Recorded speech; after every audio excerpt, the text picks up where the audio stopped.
Welcome to What the Paper Said, in which I, Patrick Crozier, skim through the Times from 100 years ago, read some of the articles and comment on the ones I find interesting.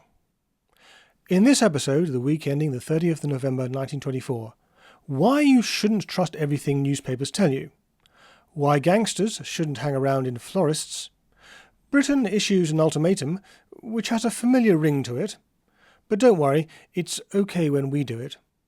A blackmailer sues for the return of his ill-gotten gains, and robbers get ever more daring. But first, some of the other items that have caught my attention this week. The big story this week is the reaction to the assassination of Lee Stack, the Egyptian Sirdar, the Sirdar being the British-appointed head of the Egyptian army. In our day and age, an assassination like this would be met with a shrug of the shoulders and the world would move on. But the 1920s and the British Empire were different.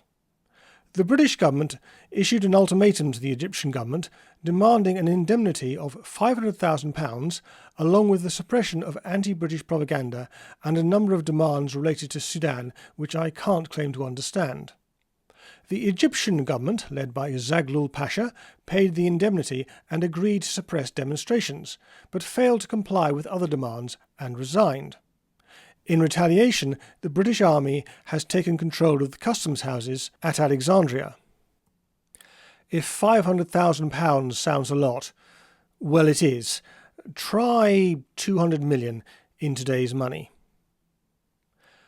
Now you may be asking how come there is an Egyptian government when it is clearly the British government that calls the shots. Well you might ask, and well might I ask. India, by the way, has a similar arrangement. There also seems to be a mutiny of Egyptian soldiers in Sudan. The observant and informed amongst you may have noticed some similarities between the British ultimatum to Egypt and the Austrian ultimatum to Serbia in 1914. Talk of suppression of anti-foreign state propaganda, for instance. Elsewhere, on a couple of occasions, I have mentioned that the price of bread has been rising. The government has now established a royal commission to look into the matter. I can't imagine what they think they're going to find, given that it is well known that harvests are down this year. A lot of ink has been spilt this week over a case going on in the courts. A man called Robinson deposited £150,000 of money at the Midland Bank. That's a lot of money, again, try £30 million. A few days later, he discovered that the bank had given most of the money to somebody else. Now, you would have thought that that was pretty open and shut, but it would appear that the money was obtained by the blackmail of an unnamed Eastern potentate. You just can't trust anyone. Least of all the newspapers. The Times published an article celebrating the 110th anniversary of the Times moving over to steam-powered printing. This was a huge event and, along with the railways, made national newspapers possible. I was amused to read that the conversion was carried out in great secrecy for fear that the existing printers would find out.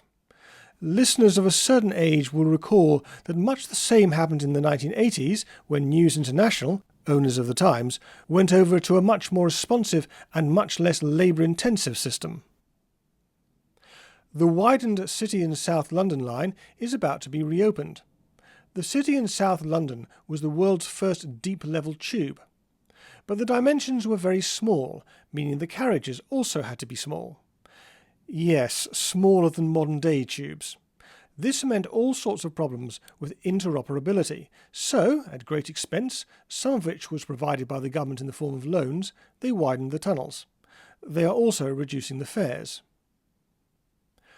I was amused to see a poster for the German Social Democratic Party, or SPD, depicting a workman taking a sledgehammer to a swastika. This seemed odd, given that, as we discovered last week, the Nazi Party, or Bavarian fascists as the Times calls them, is on its uppers. Could it be that the swastika was not an exclusively National Socialist symbol at this time? The Standard Bank of South Africa in London was disappointed to find that a consignment of gold that it had shipped from South Africa turned out to contain lead bars. In a similar vein, the clerk at Somerset House, who had handed over the building's week's receipts to a man with a false moustache, was disappointed to find that he was not in fact an employee of the Bank of England, but a thief.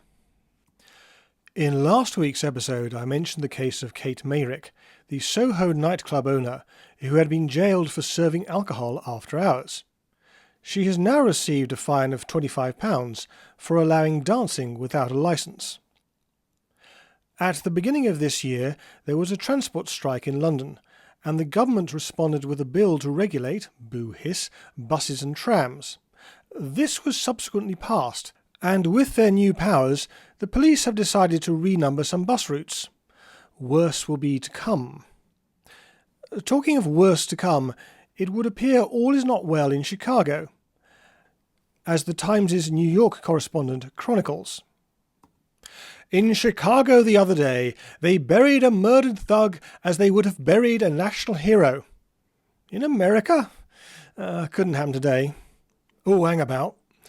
His coffin was of silver, and he lay in state on a bank of roses 10 feet deep, while to the soft music of a stringed orchestra 1,000 ruffians, male and female, and another 1,000 or so simpler folk, idle and curious, filed past for a last look at his face. I like the idea that there are simpler types than ruffians. All of Chicago's underworld, so the police said, was at the funeral. Nothing was lacking to give it pomp that crude fancy could suggest or money buy. And presently, when the body of this leader of murderers and thieves was taken to be buried in a grave in consecrated ground, where no particle of raw earth was to be seen for the carpet of violets that covered everything, 1,000 motorcars moved in solemn procession behind it. So was Dion O'Banion, who murdered or caused others to murder 35 men and women, laid to rest. He had himself been killed, like so many of his victims, when he was for a moment unarmed, shot down as he was cutting flowers in the greenhouse which hid his activities as a bootlegger. A few weeks before, he had bought $100,000, £20,000, worth of whiskey from a syndicate of bootleggers in New York, promising to pay for it on delivery in Chicago. With none of the honour which is said to be found even among thieves, he had waylaid the delivery vans on a lonely road, taken the whiskey from them, and then, with characteristic effrontery, had demanded from the sellers a new consignment on the ground that they had failed to deliver to him the first one. What was that Bob Dylan line? If you live beyond the law, you must be honest. Their collectors went to Chicago with revolvers for writs. In 2 days they made certain all that they suspected, and 30 seconds after they found O'Banion among his chrysanthemums, he was dead. And then our correspondent has this to say. There is nothing in the record of the Chicago police force which justifies an assumption that individual members of it are above doing what has been done time and again by policemen in New York and Philadelphia and other cities, namely finding in station houses weapons on prisoners which were not there when the victims were arrested. British policemen are, of course, above this kind of thing. With bootlegging of liquor, there is bootlegging of narcotic drugs, immensely more profitable, and as a byproduct on the Florida coast and along the Canadian border, the smuggling into the United States of aliens. Drugs and people smuggling, plus ça change. In cities like Chicago, where the proportion of foreign-born inhabitants is relatively large, persons to whom beer or wine is as naturally a part of their meals as food, the strict enforcement of the prohibition laws is practically impossible, and when wholesale evasion of laws begins, there is no saying where it will end. Chicago is by no means the only American city where, with police magistrates owing their position to political influence, and judges their judgeships to the favour of the voters, the stern enforcement of law is often more noted in the breach than the observance. All very good, but there are a number of problems with this article. First of all, the guy's name was Dean, not Dion O'Banion. Secondly, he was not buried in consecrated ground, at least not initially. The Catholic Church had strong opinions on that sort of thing. Thirdly, according to Wikipedia, he had not incurred the ire of New York gangsters, but that of ones rather closer to home. Fourthly, he was not killed in his greenhouse, but in the florists he owned. This raises a rather awkward question. If the stuff we know about is wrong, why should we believe the stuff we don't know about? A question with rather wider application than the Times reporting of America in 1924. How many times have I found myself, and maybe you too, saying, "That's wrong," and then believing everything else that some media outlet has to say? Rather more than I care to admit. What I should be doing is discounting the rest. I suppose allowances have to be made. We are talking about criminality here. Criminals don't tend to advertise their activities. We are talking about a correspondent who is probably taking things from published US sources themselves which are having to, how shall I put it, fill in the details under pressure of time. I would like to believe the stuff about narcotics and immigration because it is so relevant to the world we live in now. But I shouldn't. However, the reporter has made his mistakes, lying himself or repeating the lies of others. He simply can't be believed.